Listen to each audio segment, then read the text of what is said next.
acronym is going to be our Ppebble. Ppebble is going to be a useful acronym or mnemonic device to go through on any patient who's maybe who's pregnant, right? And this helps us think about these specific questions that we want to ask and that we want to go through on a patient who is pregnant. We start off with asking para gravida. These are different terms that we can use to kind of determine, how many births has my patient had, right? And then how many pregnancies have they had? So para stands for how many times that patient has actually given birth, and gravida stands for how many times that patient's actually been pregnant. So we want to ask both of those questions.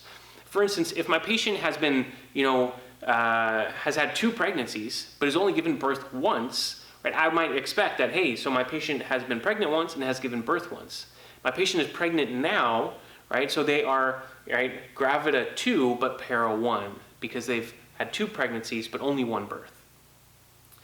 Our next P stands for prenatal care. Is my patient receiving prenatal care? Are they doing follow-up with their doctors? Are they potentially taking any prenatal vitamins, those essential nutrients to help that fetus grow? We'd want to ask those specific questions when we're dealing with those pregnant patients. Our next E stands for expected complications. Right? Does my patient have any expected complications? Maybe things I should be aware of right before I try to deliver this baby? Or have they had any expected complications maybe with pregnancies in the past? Our next B stands for bag of waters, right? And people say, hey, my water broke. We want to look at that. Hey, did their water break, right? So you can ask about their bag of waters and ask them if their water broke, maybe how long ago, and maybe if there's any color or smell to it as well, because that could give us a little bit of information about the status of the baby. Next B stands for bowel movement.